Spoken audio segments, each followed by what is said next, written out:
And we're live on VUCA Fit podcast, where we're going to just tap in right now into our conversation about Jose and I micromanaging each other. But before we get started, we are going to take a word to thank our sponsor. Jose and Kevin, owners of VUCAFit.com, thank you for sponsoring. We appreciate you. We love you. You guys are badasses. The things that you're doing in the world to help people understand how to thrive in a VUCA environment are admirable. You guys are the bee's knees. We love you. Thank you. Was that weird, Jose? Like thanking ourselves for sponsoring the show? We sponsor ourselves? I don't know, man. That was amazing. Weird. I just called you the bee's knees, dude. We gotta start with ourselves first. No? That's right. We're not gonna sponsor ourselves. Who's gonna sponsor us? Wait until we surpass. Wait until you know who Daniel Ek is? Sounds familiar, but no. He's the guy who made Joe Rogan the most wealthy podcaster. He owns Spotify. Or at least he doesn't own it. He's the CEO. Okay. When Daniel Ek says, "You know what, Jose and Kevin, you guys are on episode 700 and still your only listeners, Dale Oldham." But in that 700 episodes, there's some badass shit in there. There's some gold in there. And I'm going to give you guys a contract to be exclusive on Spotify. That's when we don't get a sponsor. We just sign a deal, a representation deal. Anytime you close your eyes during the podcast, it makes me wonder if I'm going off the deep end. You're like start meditating in the middle of my conversation. I didn't close them. I blinked and it froze. I want to talk about you going through basically kind of it's not really a safe to fail. It's more of like an iteration process and honing your coaching practice and realizing that sometimes in the business world, and we're going to start talking a lot more about business and how VUCA impacts business. Sometimes in the business world, you pay good money to have somebody tell you something that you already knew and you didn't want to admit it. And yet, it's the most economically responsible thing for your business and your family. And it's also going to resonate with your customers. But for some reason, you were stuck on it. And so we're just going to tap into, and this is some complexity. I mean, this is complexity, right? It's an identity crisis. It's an identity crisis. That's what it is. It's an identity crisis. Well, we're going to go back. We're going to go back to when I was a child. Let's go to when you were a child. When you were a child, what was happening? You had a dad who was what? What was he doing? He was a contractor. He was a roofer. He's a roofer? That's probably one of the harder trades. It's funny. This is interesting now that you ask. When in Nicaragua, he was white collar. When in the U.S., he was blue collared. Very cutthroat, one and the other. In the U.S., he was a blue-collared man. In Nicaragua, he was a white-collared man. Those are the right terms, right? Yeah, no, they are. You're opening up a lot of questions for yours truly here. I guess my question would be, go for it. When your parents left Nicaragua, when you were in elementary school and moved you to St. Louis, Missouri, 300 miles away, 240 miles away from where we are right now here in Kansas City. What changed? Besides the fact that all of a sudden you guys are living at his mom's house or grandma's house. Is that where you lived? Your grandma's? Yeah. We moved around a lot. We even lived in Fort Worth, Texas for a while. Nice. So what changed? Like when he left, what was he doing in Nicaragua? We know he's doing roofing stuff here. What changed? His reputation, his body of work. What changed? He was a soil technician. He studied soil. He was a soil technician. So he studied to work in farms. And so our family had coffee farms. They had cotton farms. My grandparents, my grandfather and his brothers, they had, from their father, inherited large amounts of land, coffee and cotton. And we owned, not we, because I didn't own it, but my family, my grandfather and his brothers, owned the largest cotton gin in the region in Central America. Wow. That's really crazy. Yeah. Yeah. Part of my inheritance when my father passed away is that land, and there's a strip, there's a landing strip where the planes would land, and so in the 80s, when after the Civil War, a lot of this was confiscated, it was lost, and so the political pressure that my family was under here in the 80s forced us to move to the States. And my grandma's from Missouri, so we had roots there. But you got to imagine, at one point, all my dad's siblings, which are 7, all moved to the States simultaneously. People were living in the basement. They were living in the roof. Everybody was sharing like the space.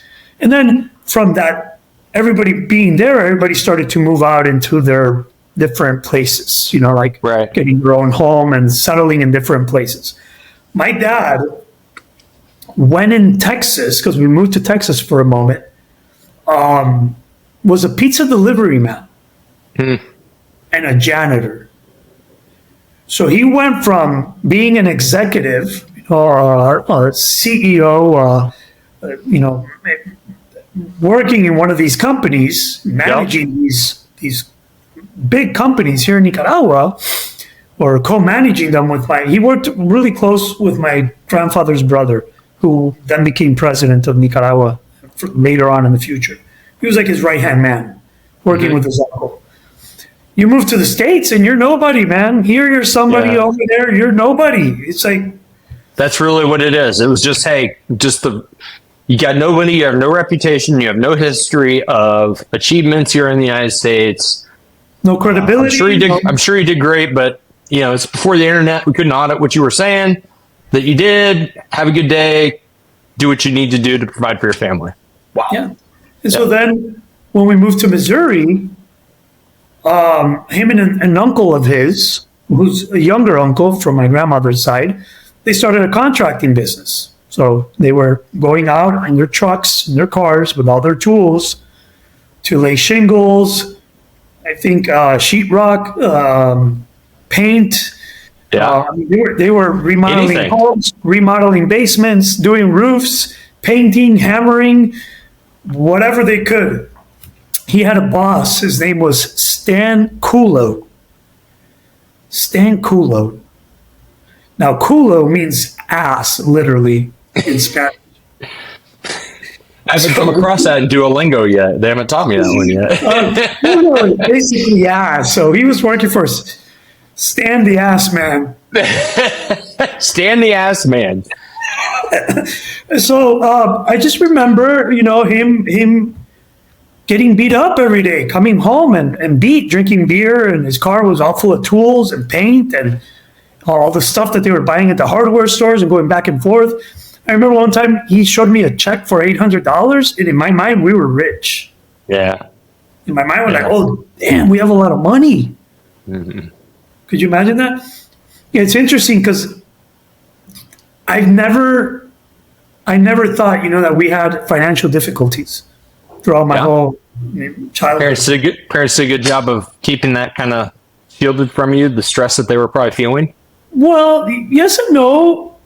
But for example, my brother one time yelled at my mom in a fight. They were like, and this was this was older, back in Nicaragua. So when we came back to Nicaragua, my dad started working in a ministry of the government.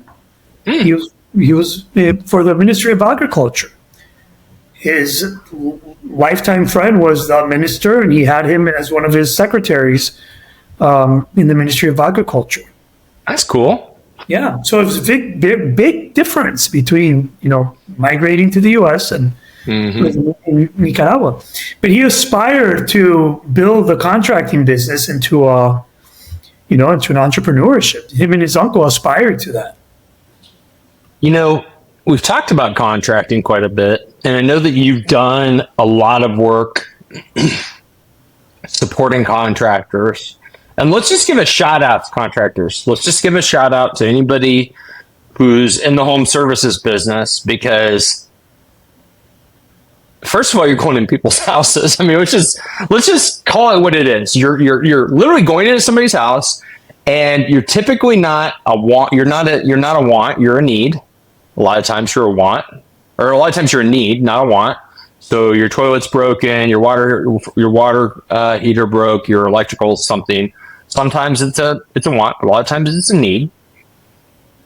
A lot of times you're under stress, and the trades are tough. So shout out to all the people in the trades, because first and foremost, it's very much needed, and I imagine a very high stress occupation. You kind of grew up in that environment. I know it's a lot of what has been leading you to help kind of guide your personal coaching practice to helping contractors. But to get there, the emotional connection. Tell me more. What do you mean by the emotional connection? Well, the first time here in Nicaragua, we don't have the trades. We don't have. You don't? Well, what do you mean? It's a different way of running. You don't have these businesses. It's definitely not your father doing it. It's not your uncle doing it. It's not your family member doing it. It's you're hiring some person. It's a lot different, and there's not. There's not plumbers union of Nick. There's not plumbers union. You pick up a plumber in the corner, and the guy comes, and he just gets in there, and he has starts turning wrenches. No, hopefully he knows his stuff, right? I have a guy that that comes and he solves everything in the house. He's the everything man. He's the handyman. I have a handyman that does everything for my house and for multiple houses. So I lost contact with that for many years. Mm-hmm. And then when I started working with digital marketers, it was mentioned that he was working with roofers, and immediately it was like, hey, my dad was a roofer. Mm-hmm. That's what my dad did. That was my dad, and so there was this connection there. It's interesting. And then when I started working with people in the trades, the few clients that I have in the trades, it's like, wow, what I have to offer them, the value of VUCA Fit method, the value of presence-based leadership development is huge in the context that they lead there and they work in. Right. It's just an immense amount of stress and pressure and VUCA and variables, and they have families. And it's interesting because most of them are doing it for their families. It's like their family is number one reason they do what they do. It's not about the money. It's obviously about the money, but family is number one to the people that I've been working with. Right. Family and the people that work with them. Like my family, I want to be a better leader for my family. My guys. And my their guys. Family. Yep. And I've noticed that too, man. I've noticed that too. Like we've got a lot of home services clients, and I've noticed. I'm going to just say the team, the close second to the family, is with the right owners, with the people that the people that we like to help. I've noticed the same thing. Yeah. Yep. Yeah. More so than other businesses. Way more so than a lot of white collar businesses, for sure. Yeah. And driven by. So one of the owners that I work with, he's like, the reason I do this, like my why is that with hard work, I can reap the benefits. So he has they call them side-by-sides. Is that what you guys call them? Mm-hmm. Yeah. These cars, side-by-sides? Yep.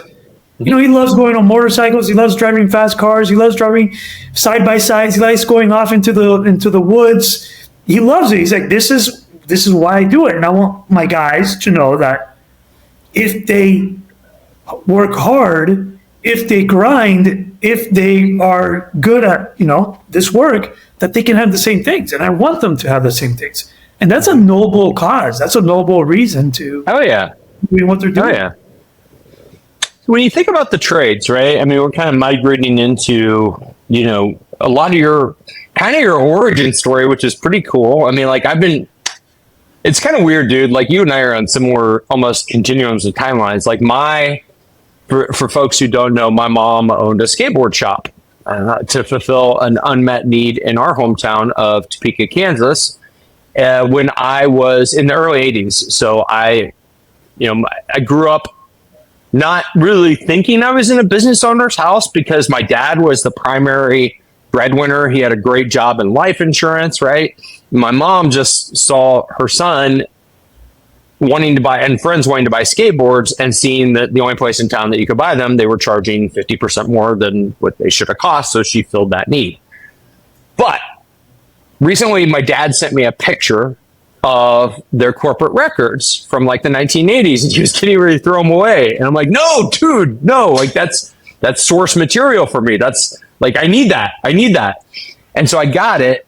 And as I've been going through a transformation myself with my company, DeFactory, and realizing that we needed to get a little bit closer to the bullseye on who we wanted to help, I kind of really went back to my mom's journey with her skate shop. And I was like, and as an entrepreneur, and what that looked like when it wound down and all these things. And I just think it's pretty fascinating that first and foremost, you and I both are kind of pulling from our upbringing in our middle chapter of life, right? And tying it into our bodies of work right now. And my commitment, be the filament. I mean, a lot of this comes from my mom, and so I just think it's kind of cool and endearing to be able to a certain degree, honor our deceased parents through the work that we're doing. Like, I think about that every single day, and honoring my mom, and doing well in the world, providing light, being good. And you're out here now seeing how your dad struggled and the complexity and all of that, and being like, yeah, like I want to help people that are in his shoes now. I think that's pretty cool. I'm pretty sure because, I stumbled upon this and this focus after my dad passed away. But I'm 100% sure that if I told my dad I was working with roofers in the U.S., he would like flip out. He would start just going down memory lane. He'd probably start telling me how he was the best roofer in the world. And he probably was. That's how my dad was. My dad was so, he was just, I don't know if the word would be full of himself, but he would be like he would just brag about what an amazing, roofer he was for our. You know who my dad was? Have you seen the movie Big Fish? That's what I was going to say. Is he like Big Fish? That's what I was wondering. Yeah. My dad's Big Fish. My dad is definitely Big Fish. Everything was just, he probably built the biggest roofs on castles, on land. And my dad was Big Fish by far. Yeah. Anybody that knows him can tell you that his stories were they were all elaborate. My mom would say he's the biggest liar, but he wasn't really a liar. He was just he would embellish the story. He would add more color to it, more flavor, make it a little bit more entertaining.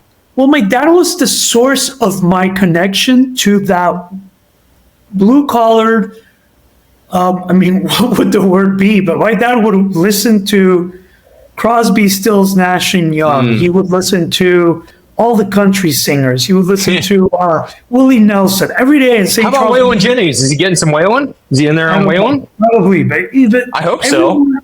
How about Boxcar Willie? Any Boxcar Willie? No. I don't remember. I just remember getting in the car and him putting Willie Nelson's On the Road Again every morning on the way to school. And he would sing it on the road again.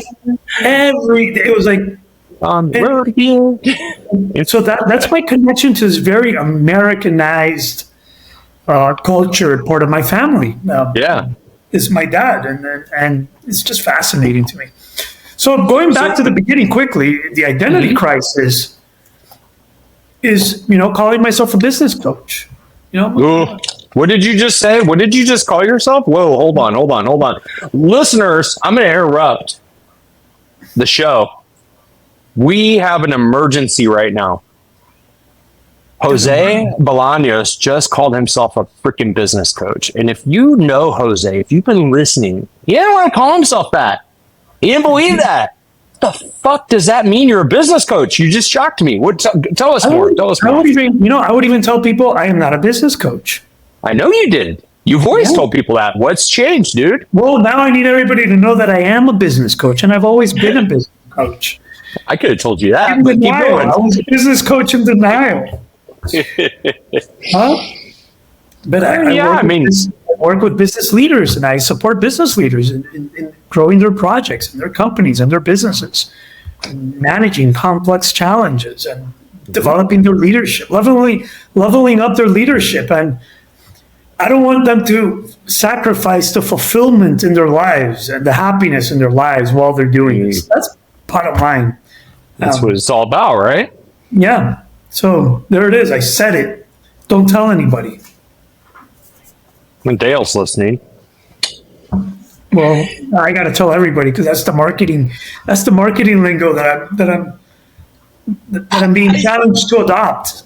Well, I mean, would you rather be called a life coach, a personal coach? I mean, seriously, what would you? If I know you labels, we don't like labels, but you got to put yourself in a box. You got to say, hey, this is who I identify as, and I think it's directionally correct because. You very few. I mean, you got a client who's in the clergy in New York. You've had other folks that that you've mentored. But if you look at who you're helping today, for the most part, it's business leaders. You know, the way I'm seeing it right now as you're speaking is, even if I haven't been, if I want to go down this path, I have to be. True. Yeah. It's just another finite. Now I'm going to be a business coach. Yeah.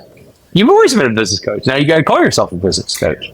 Yeah. Well, the word I would always have used before is leadership coach. But you know what? The people that I trained in coaching with, my colleagues in my coaching school, upbringing, development, they usually work for companies, for institutions, for NGOs, for multinational companies, and they usually are like in a company like where my sister works, or somebody else is an executive or an employee. Leadership is probably what is most important to you. You got to be a good leader so you can get promoted, so you can lead the team, so you can be recognized. Leadership is key. But as a business owner, leadership is important, but it's not your biggest worry. I mean, it is, but it's not your worry. It's one of 3,000. It's one of 3,000 worries. Yeah, it's growth. Well, growing your company is usually the number one worry. I got to grow this company sustainably. I got to run this company. I got to run it. I got to be sustainable, and I got to make sure that it doesn't kill me in the way. Yep. Yeah, and maybe bring some. So what does that mean? What does that mean? Is that the type of people that you've identified that you want to help? You want to kind of teeing you up on this, but the reality is, I think a lot of people in trades, a lot of business owners, let's just say business owners, small business owners, like we're just a different breed of cat. We're just totally different than most people. Yeah. We sign up for a metric ton of responsibility, and I think a lot of us enjoy and appreciate the opportunity to shepherd that responsibility. But with that, I think you need extra tools, particularly as you level up upstairs in your head, right? Your head tools to manage that. Because as you're growing your business, what does that mean? Particularly if let's talk about this trades. It means more technicians, more capital expenditures, more public, more people, more jobs, more opportunities for speeding tickets, wrecks, whatever it is. Everything. Your complexity increases. And as your complexity increases in your business, I always tell people to be careful what they ask for. Now, you want growth? You come in here and you say you want growth. Are you ready to serve that growth? Are you ready to measure that growth to make sure that you're still profitable growth? Are you ready to measure whether or not that actually makes you happy, or does that stress you out more? Because I don't know if you remember this, but in 2022, we went on a mission to grow the factory, and I sprinted, and I grew us by like 40%. And at the end of the year, I was not a happy person. I was about dead. It wasn't good, and we were making less money. So I guess the fact that you're giving people those mental tools to help them do so sustainably, particularly in complicated trades, to me makes sense. But I don't know. No, I think it makes a lot of sense. And yeah. And I just started working with one guy in roofing, we're 3 weeks. This is going to be our third week. But in the first 2 weeks, just the small amount of tools that I have shared with him, he's already. So one thing I'm realizing is that he's accumulating wins immediately. Like the wins are in moments. It's like I didn't yell at this person. I didn't scale this argument. I didn't yell at this guy. I didn't lose my shit. I didn't, I came in, I washed the dishes. Man. My wife asked me to wash the dishes, and I washed the dishes. Was flying through this shit at me, and I didn't, it's so the wins are immediate. Yeah. Like they're already, he can already count. Like I have these many wins. I didn't walk in and kick the dog today. Like life's good, man. Like I didn't. Hey, shut up, Rover. My kid challenged me, and I didn't lash out. No, I actually played with him for a while. I responded. I read a book. Those are the fucking wins that I want people to have. Bizarre. And they're small at the beginning, and then they stock. You know what's cool about those little wins? Because I've noticed them too, and also conversely, I've noticed when I haven't won. Like I went a little too hard on my daughter a couple weeks ago, and I realized it halfway through. I'm like, oh, I need to come back, ratchet back. She's 10, she's right. Yeah. That itself is a win. While it was feeling that it's a loss, I'm like, oh crap, this sucks. I'm crashing the plane on the parenting paradigm today, and then I was like, I can recover this. And when we got done, you paid for it. I basically apologized. I was like, you know what, honey? Dad could have acted a little bit differently back then, and I want to apologize for that. And without the training, dude, I wouldn't have done that. I would have just been like, I'm right. So you're right. Those little, they're small, but they're freaking huge, dude. Yeah, they're small and they're huge. Then you have the big wins, like the big, massive, like with time. Like the small ones are immediate, just being present, being aware, being choiceful, self-observing, self-regulating, being intentional, being clear about what you're committed to. Those wins, they're immediate. I can start responding differently today, and I can already start practicing that. I love that. I love seeing that win immediately. But then there's the massive wins that come over time, like, how do I grow the business? How much do I grow the business? What do I focus on? Because even in the trades and in these companies, there's what type of garage store, what type of market, what type of, do I say yes to everything? How do I make the strategic choices with clarity that are going to help me create the business that I want to create? So I can live the life that I want to live and not create so much chaos for myself. So then there's this whole strategic, making difficult choices, managing the uncertainty that comes with time that is also going to be part of this work. Right. Which is what you've been doing. It's the big win of how you've transitioned the factory to something much different. That's part of our work. It's like, it's the work. Not just running it, now I'm choosing how to navigate it in the direction that I wanted to go. That's aligned with what I love and what I really want, and simplifying it and making it funner and finding joy in it. Yeah. So I think there's small wins, and then there's going to be strategic wins. Yeah, no, I love it. And I'm thankful that you came to this kind of decision point, because it's been basically a year since you've kind of transitioned out of your last opportunity that you were involved with. And much like with the factory, knowing the who, what, how, when, where is so much more calming. And basically it's taken me about a 3-year process. I mean, I've been exploring a transformation for quite a while, right? And once you land on it, and you and I were messaging, it's like once you understand where you're going, like, and who you want to serve, and specifically how you want to, dude, it's so much more enjoyable in our shoes as the business owner. Yeah. I don't know, man. Clarity's very underrated. Clarity's king. Yeah, man. And it's rare that you get clarity. Yeah, in some cases, it's like multi-year process, or you're going way back to your childhood. I don't know, man. It's part of the journey. Ambiguity causes suffering. Right now, it does.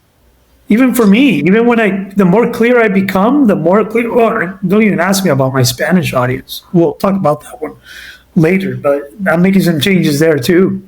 I'm pushing both fronts, man. Mr. Worldwide, you're like Pitbull, dude. You're like Pitbull. I'm totally like I'm the Pitbull of coaches. That's what I'm going to call myself. Jose Bolaños is the Pitbull, Mr. Worldwide. Dude, you know what? That's good. That's gonna be the wrap. I mean, I just slacked our show producer the title of this episode, which I usually do as we're going. I'm like, oh, what are we gonna name this? I was like, Jose's huge realization. Actually, I'm gonna be like, no, the Pitbull of home services coaching, home service business owner coaching. No, I'm not gonna do that. I'm just gonna wrap this up. I'm gonna land the plane. We're good. Right. Yeah, we're good. We're good. We're good. I'm excited for you, dude. I think clarity's good. I'm excited for you. Listeners, just 2 asks. That's it. 2 asks. Super simple. Super simple. It costs you zip. And if you're still listening right now, we appreciate you. Costs you 0 to hit the subscribe button on YouTube and on your favorite podcast platform. And if you didn't know we're on YouTube, we are on YouTube. You can see both of our beautiful faces. I'm the bald dude. He's the handsome Latin man. We're VUCA Fit. We love you. We appreciate you. Have a phenomenal week and be well.